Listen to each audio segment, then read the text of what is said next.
వారాలు జరుగుతున్నా కూడా ఎందుకు జరుగుతున్నాయని ఆలోచన లేదు. వీళ్ళ ఆలోచన ఎంతసేపు 1,50,000 కోట్లు అప్పు చేసి పట్టుకొచ్చాం. సూపర్ 6లో ఒక్క కార్యక్రమం అమలు చేయలేదు. సూపర్ 7లో దానికి దారి తెన్ను లేదు. దీని మీద ప్రజలు చర్చించుకుంటుంటే దాన్ని డైవర్ట్ చేయడానికి రోజుకు రకమైన డైవర్షన్ పాలిటిక్స్లోకి వెళ్ళే ప్రయత్నం చేస్తున్నారు. దానికి తగ్గట్టుగా ఈ ప్రభుత్వం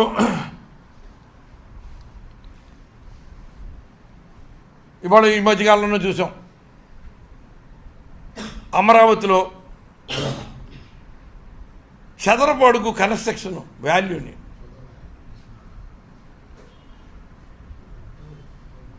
రెండింతలు, అంటే ఎక్కడైనా సరే చదరపు అడుగు కన్స్ట్రక్షన్ 2,000 నుంచి 2,500 అంటారు. ఇవాళ అక్కడ 18,600 పైచీలకు అంచనాలు పెంచేసి వేల కోట్లు దోచేసుకోవడానికి ప్రయత్నమే తప్ప, ఇవాళ విశాఖపట్నంలో గజం 1,50,000, 1,00,000 నుంచి 1,50,000 చేసే ప్రాంతంలో భూముల్ని హాస్యాస్పదంగా ఎకరం 99 పైసలకి, ఎకరం ₹1 అన్యాక్రాంతం చేస్తూ ఉంటే ఎక్కడ ఈ మీడియా మాఫియా దాని గురించి ఎక్కడన్నా ప్రశ్నించినట్టుగానే ఎక్కడన్నా ఏ పేపర్లో చూసామా? అంటే దీంట్లో అందరూ కొమ్మక్కైపోయే పరిస్థితి కనపడుతుందా? ఇంత ఇవాళ ఎంత భగవంతుణ్ణి రాజకీయాలకి ఎంత దుర్మార్గంగా ఉపయోగించుకునే ప్రయత్నం చేస్తున్నారంటే, సాక్షాత్తు కోట్లాది మంది హిందూ భక్తుల యొక్క ఆరాధ్య దైవం కలియుగ శ్రీ మహావిష్ణుగా, కలియుగ వైకుంఠంగా భావించే తిరుమల క్షేత్రంలో శ్రీ వెంకటేశ్వర స్వామిని కూడా వీళ్ళ స్వార్థానికి వాడుకుని ఆ బురద వైఎస్ఆర్ కాంగ్రెస్ పార్టీ మీద వేసేద్దామని ఒక దుర్మార్గమైన ప్రయత్నం చేశారు.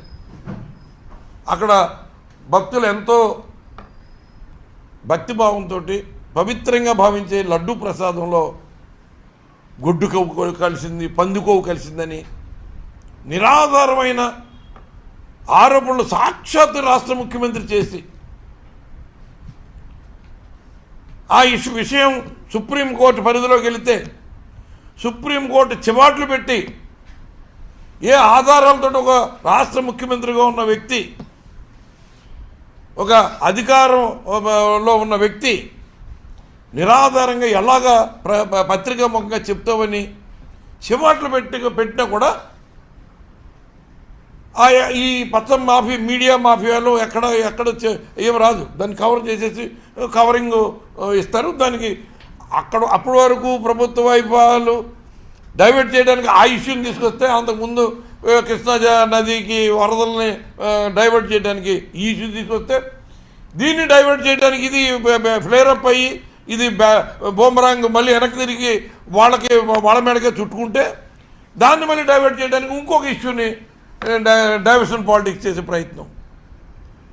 ఇవాళ రాష్ట్రంలో శాంతి భద్రతలకి ఎక్కడ చోట్లేదు. రెడ్ బుక్ రాజ్యాంగం అంటున్నారు. సాక్షాత్తు ముఖ్యమంత్రి గారి జిల్లాలో కానీ, ఉప ముఖ్యమంత్రి గారి జిల్లాలో కానీ, కాన్స్టిట్యున్సీలో కానీ జరుగుతున్న ఘోరాలు, నేరాలు, అత్యాచారాలు దేన్ని పట్టించుకోరు. సింపుల్గా ఉప ముఖ్యమంత్రి గారు అయితే ఈ హోంమంత్రి ఎందుకు పనికిరాదు, అవసరమైతే నేను ఆ బాధ్యతలు తీసుకోవాల్సి వస్తుందని ఏదో ఒక హెచ్చరిక చేసినట్టుగా పంచి డైలాగ్ కొట్టేసైతే ఆ టాపిక్ డైవర్ట్ అయిపోతుంది. ఆ డైవర్షన్ పాలిటిక్స్లోకి వెళ్ళిపోతుంది. ఇంత ఘోరం జరుగుతూ ఉంటే దేవాలయాల్లో ఎంత అపచారాలు జరుగుతున్నాయి. ఇవాళ శ్రీశైల క్షేత్రంలో వైఎస్ఆర్ కాంగ్రెస్ పార్టీ ప్రభుత్వం అధికారంలో ఉండగా, నేను దేవాదాయ శాఖ మంత్రిగా ఉండగా వేలాది మంది భక్తులు అక్కడ ఆచారం అక్కడికి వచ్చి దర్శనం చేసుకుని ఒక రాత్రి నిద్ర చేయటం అన్నది అక్కడ సాంప్రదాయం. రోడ్డు మీద పాపం అక్కడ ఉన్న బహిరంగ ప్రదేశంలోనే అలాగే పడుకుని వెళ్ళే పరిస్థితి. దానికి ఎప్పుడో శ్రీకృష్ణదేవరాయలు ఆయన టైంలో తూర్పు రాజగోపురం కట్టి దానికి సాల మండపాలు కట్టాడు. అవి చూస్తానికి ఆనాడు మరి ఉన్న పరిస్థితులు ఎలా కట్టారో కానీ అది ఇప్పుడు ఏ రకంగానే ఉపయోగపడవు. ఆ కాన్సెప్ట్ని ముఖ్యమంత్రి గారి దృష్టికి పెడితే ఖచ్చితంగా శ్రీశైల క్షేత్రాన్ని, ఎందుకంటే అప్పుడు విజయవాడ కనకదుర్గమ్మ ఆలయంలో కూడా మాస్టర్ ప్లాన్ చేయించి లక్షలాది మంది 2-3 లక్షల మంది వచ్చినా కూడా ఆలయంలోనే అంత కంజెస్ట్గా కూడా దానికి ప్లాన్ చేసి అక్కడ అన్ని రకాలుగా 225 కోట్లతోటి కార్యక్రమాలు మొదలు పెట్టించాం పనులు. అలాగే శ్రీశైల క్షేత్రంలో కూడా అభివృద్ధి చేయాలి అని ఆనాటి జగన్మోహన్ రెడ్డి గారు ఆదేశిస్తే భక్తులకి ఈ సౌకర్యం కల్పించాలని 215 కోట్లతోటి, అంటే 45 కోట్లతోటి ఈ సాల మండపాలు ఇంకా ఇతర కార్యక్రమాలన్నీ కూడా చేసి టెండర్లు పిలిచి ఫైనలైజ్ చేసే టైంకి ప్రభుత్వం మారిన తర్వాత అవన్నీ కూడా అక్కడ పక్కన పెట్టేయడం జరిగింది. మరి ఈ ప్రభుత్వం ఏమనుకుంటుంది? ఇవాళ ఆనాడు జగన్మోహన్ రెడ్డి గారి నాయకత్వంలో హిందూ దేవాలయాల అభివృద్ధికి, హిందూ ధర్మాన్ని ప్రచారం చేయడానికి ఒక వ్యవస్థను ఏర్పాటు చేసి హిందూ ధర్మ ప్రచారానికి ప్రతి ఆలయంలోనూ నెల రోజుల పాటు ప్రతి ఆలయంలో మాసోత్సవాలు జరగాలని రాష్ట్రంలో ఉన్న అన్ని దేవాలయాల్లోనూ కూడా హిందూ ప్రచార కార్యక్రమాలన్నీ కూడా ప్రత్యేకించి ఏర్పాటు చేయడం జరిగింది.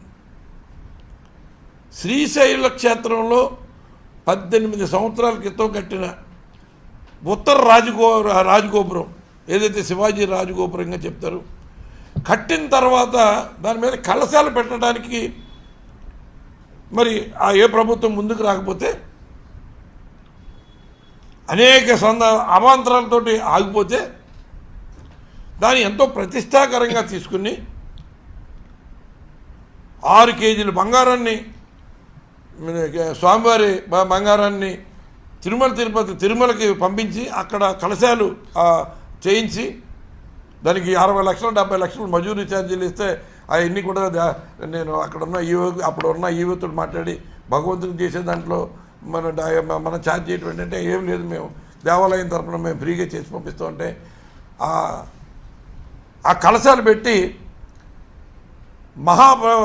కుంభాభిషేకం చేసేలాగా అన్ని ఏర్పాట్లు చేస్తే ఆనాడు ఆ కార్యక్రమంలో కంచి పీఠాధిపతులు శ్రీ శ్రీ శ్రీ విజయేంద్ర సరస్వతి స్వామీజీ వారు, అలాగే జగద్గురువులు, పుష్పగిరి పీఠాధిపతులు, కాశీ పీఠాధిపతులు, అనేక మంది పీఠాధిపతులు పాల్గొని ఇటువంటి ఒక గొప్ప మహాకుంభాభిషేకం, నేను దేశంలో అనేక కుంభాభిషేకాలు చేశాను, కంచిపీఠ తరపున కానీ ఇంకా ఇతరులు కానీ ఇతర దేవాలయాలు, కానీ ఇటువంటి మహాకుంభాభిషేకాన్ని ఫస్ట్ టైం ఏకకాలంలో 49 ఆలయాల్లో దానికి ఎక్కడికక్కడ అధికారులు పెట్టి బాధ్యత చెప్పి పండితుల్ని అర్చకుల్ని పెట్టి ఏకకాలంలో ఆ మహాకుంభాభిషేకం శ్రీశైల క్షేత్రంలో ఉన్న అన్ని దేవాలయాల్లో కూడా ఒకేసారి చేయిస్తే ఆయన చాలా సంతోషపడిపోయాడు. ఆయన